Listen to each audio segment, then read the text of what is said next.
This is East Idaho Newsmakers with Nate Eaton. Welcome to East Idaho Newsmakers. Today we are talking with Captain Randy Lewis of the Rexburg Police Department. I don't know if you will be able to find an officer who has served longer than you, nearly 44 years. Right? That's correct. 44 years in Rexburg, and he is retiring here in the next few weeks. What are your thoughts now that it's coming to an end, Captain? You know, it's come too fast. I feel like I did 30 years ago when I first started. You know, I feel good. I still enjoy it, and it's an exciting job. Man, I can't imagine 44 years with the same department. With the same. You actually went into the military. I did. And how did you end up with the RPD? Well, when I was drafted way back, and I got into the military police, and I served in that during my time in the military, and I got out, discharged, and my parents had a farm up on the Rexburg bench, so I worked with them for a few months, enrolled in ISU, law enforcement program down there. At that time it was 11 months, and prior to graduating I contacted Chief Seipert with the Rexburg Police Department. That's where, of course, I was born and raised, and he ended up hiring me, and I drove back and forth for about 2 months, working and going to school. And what, you were like 20? I was 24 when I got hired. How many officers were in the department at that time? Just roughly 6, 7 wow. officers. For all of Rexburg? For all of Rexburg. And how many are in there now? Over 40 personnel. So it's really grown. Oh, it has. It has. Population, you know, we have 20,000 students now, and it used to be that BYU Idaho had their own police force. They did. But that's not the case anymore. You guys cover the university. That's correct. We handle all calls, everything on the campus. We handle Madison Memorial Hospital. We have a contract with them, so we have built-in shifts for the hospital, and our guys are up on campus daily. Some of the craziest stuff happens in Rexburg. I mean, what we get the police reports from Rexburg and the other agencies every morning, and there is just some bizarre stuff. And I remember when I was here 10 years ago that was the case too. The guy that couldn't find his remote control, so he called 911 and things like that. What are some of the bizarre, unusual calls that you've received over the years? You know, there's been so many of them. Lost, you know, one of the typical ones is their lost car. Somebody stole their car, and so you get over there and you start taking report, and you look out in the front yard, and there it sits in the driveway. And for, you know, just forgetfulness. Yeah. You know, they forget. That's one of the typical calls. Or we've had 300-pound rabbits sneaking into the house playing the piano. Just, you know, just weird stuff. Noises. Dead cows in apartments. Dead cows in apartments. We've, you know, the call. I think every agency has them. We're just glad that you let us know about them. I mean, because just the other week it was the person throwing marshmallows at someone, and the McDonald's that was too crowded. So, right, too crowded. Yeah. Yep. I think that you probably hit your viral, world famous moment with that Segway video.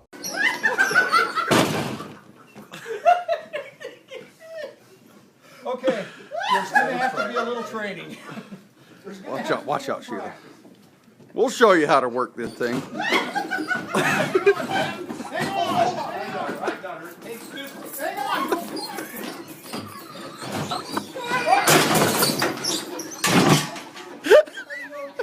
A couple of years ago, you shared with us the video. You guys, I guess, got a new Segway. We did. And what happened when you took it out of the box? Well, the chief Turman was with me, and he thought we ought to put it together and try it. Neither one of us had rode those. Yeah. And unbeknownst to us, some of the guys were in there that had experience on them, knew there was going to be trouble in there. So we got it together. Nobody said nothing to us, and the chief got on it, and he got off of it quick after he got shook up a little. And I thought, that's not all that hard. Well, next thing I remember, I'm laying on my back on the floor, tables tipped over, and you were riding it like a bull, it seems. I mean, that thing was all over. So I remember you shared that with us, and East Idaho News, we were brand new. We had maybe 2 followers, and it went crazy viral. And you had agencies from all over the world calling you, right? We did, yeah. A lot of comments, all good comments, basically, And Ellen, you were on Ellen? Well, they showed the video, yeah. Yeah, whether he was going to make it or not on the Segway when it was rocking with us. The nice thing is you learned to ride it. We should have actually done the interview here today on Segways, because you know how to ride it now. Absolutely. Yeah. But, it wasn't, it was embarrassing.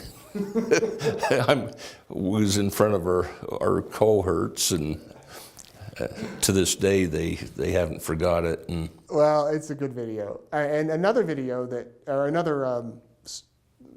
another case that you guys covered was the guys that called the police. They were high on marijuana, and they thought that you guys were following them. Right. That's another story that went hugely viral. Give us the background on that. That was probably one of the funnier arrests I've been involved in. But dispatch received a call that a male individual says, come get us. We're tired of you guys following us. We know you're there, and the stuff's out on the sidewalk, the marijuana, and they anyway, what they was doing, they had stopped their car out on the south side of the city by McDonald's. They'd got out, took out a big dog cage that had several pounds of marijuana in it, and they was lack of sleep and driving and whatever they'd been taking made them hallucinate. And so every car that drove by, they'd throw their hands on top of their heads, thinking it was an undercover officer. And we pulled up there, and here's the marijuana sitting on the sidewalk, and then with their hands over their head, and it was funny. Madison County 911. Hi, we're the 2 dumbasses that got caught trying to bring some stuff through your border, and all your cops are just driving around us like a bunch of jack wagons. I just really would like you guys to end it. If you could help me out with that, we just like to get on with it. You got caught doing what? God. Okay. We kind of got pooched here, trying to bring some stuff across your Idaho border. Okay. And a bunch of your cops driving around a bunch of civilian cars, just not wanting to pick us up. I don't know what's the deal. I was just wondering if you could help us out and just end it. It was quite a call that, again, James Corden on CBS did a whole monologue about it. Jimmy Kimmel, I remember, they called our newsroom trying to track down these guys wherever they were. And I'll always remember the guy, the dispatcher said, "Do you have anything else in the car?" He said, "No, just some snacks. Just some munchies." So you've got those funny cases over the years. Oh, a lot of them, yeah. But also some pretty serious ones. We have. What are some of the ones that you remember that? We had a double homicide. I'd been on probably 10, 15 years, and that was a sad one. It was at a bar in Rexburg, and it involved a dad and his son that was shot and killed in the parking lot, and their nephew was shot in the head. He survived, but we apprehended the individual involved, and of course he was prosecuted and went to the state penitentiary. That was probably one of the worst ones. Another one that the chief, in fact, handled this and was with a little 6-week-old baby that was literally tortured from the day it was born by suffocation, broken ribs, by the dad, and it ended up dying. And we was, in fact, that case there was the first one in Idaho that had been prosecuted as a murder. Really? With a child involved, and so. But he's in the state penitentiary for life. The mother, she served, I think, 10 so many years, and she's out now. That was a sad one. You were there for Ezra Rhodes. I was. Give a little bit of background for those people not familiar with that case. You know, it involved an individual from Idaho Falls that was involved in some murder cases, shooting convenient store workers. A school teacher was kidnapped, and they found her. She was killed, but this was going on around the Upper Valley, and people was really edgy all over. This is mainly down here. Happening at random?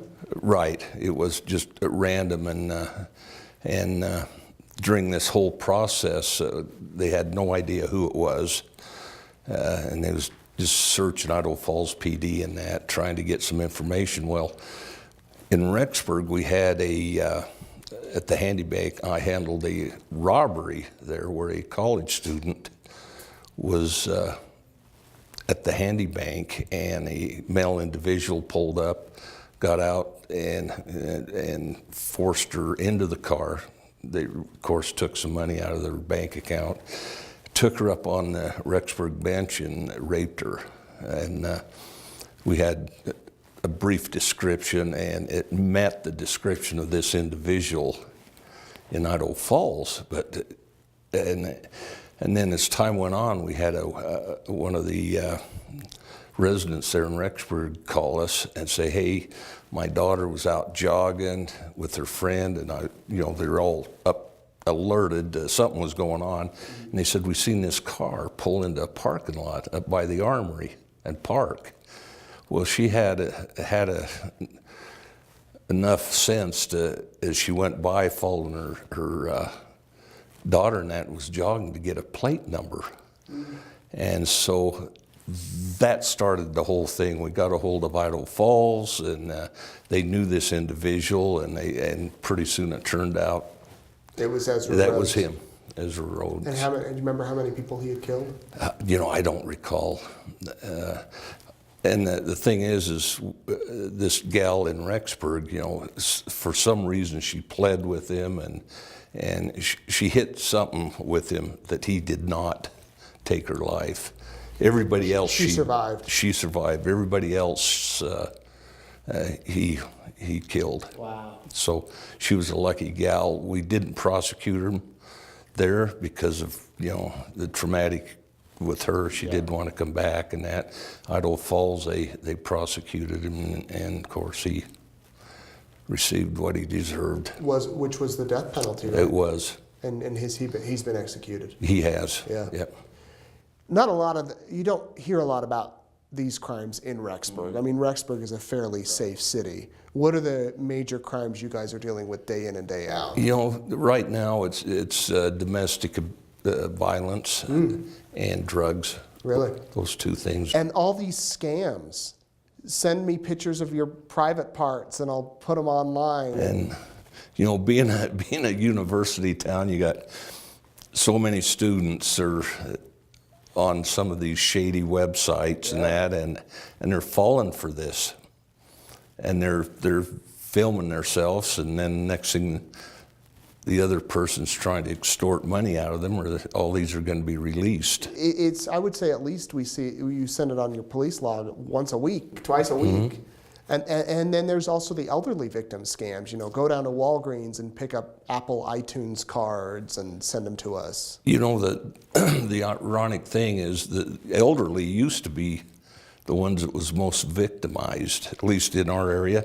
But it's moved into the younger generation, and students they're probably, every week we get a report where they've sent $1,500, $2,000 to be a nanny, and or they rent a house, apartment. They'll send this money in, and it's just a scam. And what would you say has been one of the biggest changes over the years in your line of work?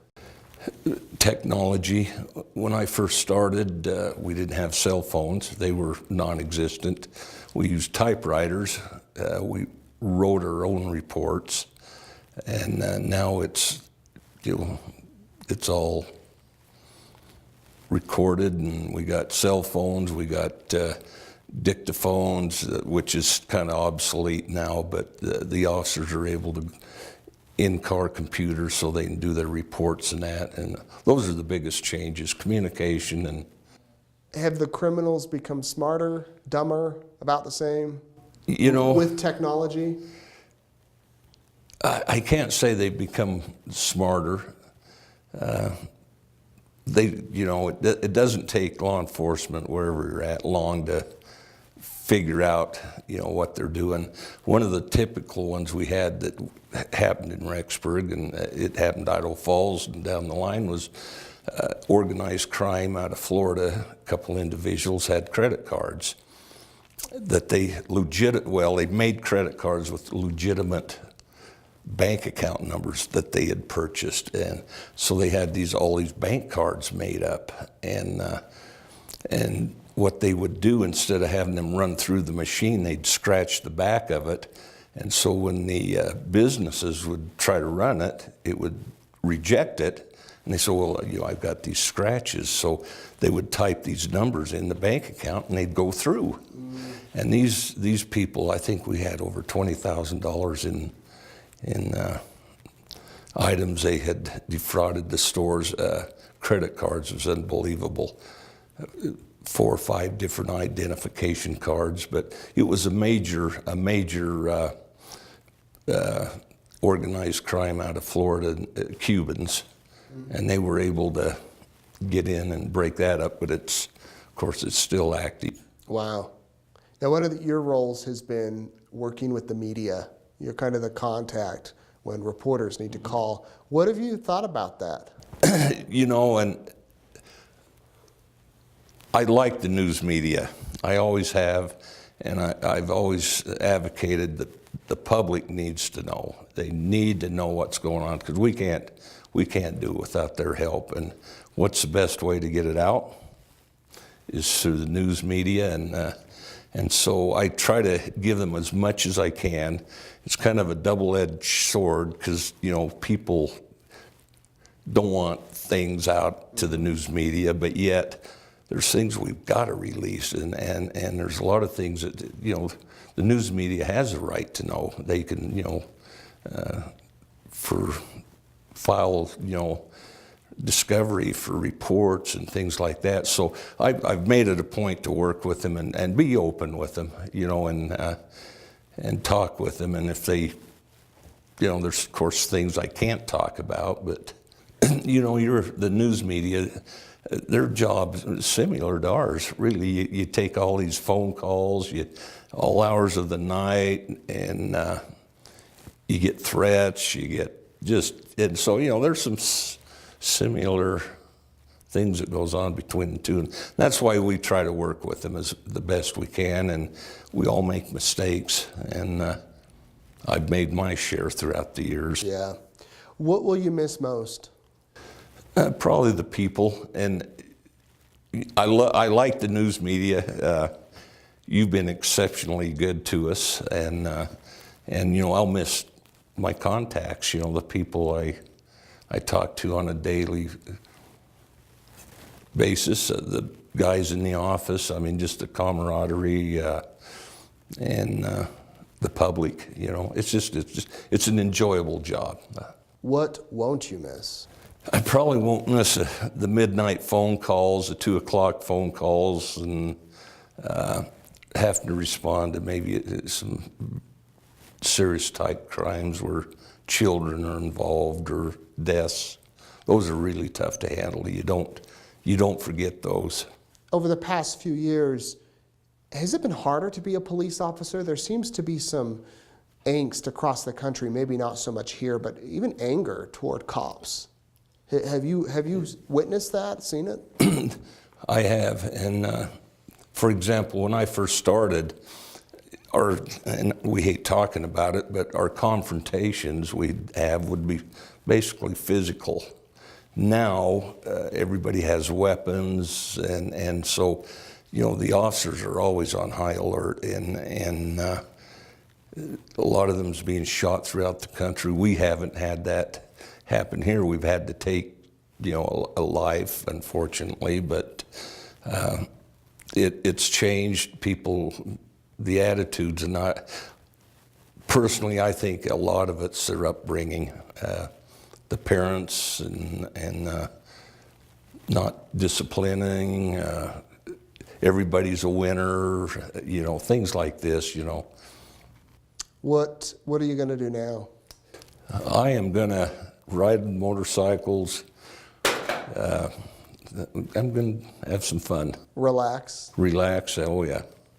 I'll miss it. There's the guys, and I'll miss it, there's no doubt about it. But 44 years is, it's time for me to move on. And, I've had the chief that hired me, he taught me a lot of good things, compassion and integrity and things. And our chief now, Shane Turman, he's got the same, just a solid guy, very compassionate. And so it's in good hands, I'll tell you, the police department, and we work close with Idaho Falls, all the surrounding agencies, just excellent departments. And I think that's why we don't have overwhelmed with crime and that, because there's so much working together, and but it's increasing, and it's bound to with the more people you get in. Yeah. 44 years, that's a lot of calls, that's a lot of cases, that's a lot of paperwork. That's a lot of stuff. A lot of shoes has been wore out. Yeah, a lot of shoes, a lot of uniforms. Well, we will miss working with you, that's for sure. Captain Lewis has been one of the best media sources for reporters throughout the decades. I can't think of any that would say anything bad about you. I'm sure there might be one or two here or there, but You're being too kind. well, I'm just saying. I talked with some of the reporters that used to be here that are now in bigger cities, and they all have fond memories. So, good luck in your retirement. Hopefully, we'll still see you around riding a Segway properly, and all the best. Thanks, Captain. Thanks, Nate. Thank you for watching. Have a good week.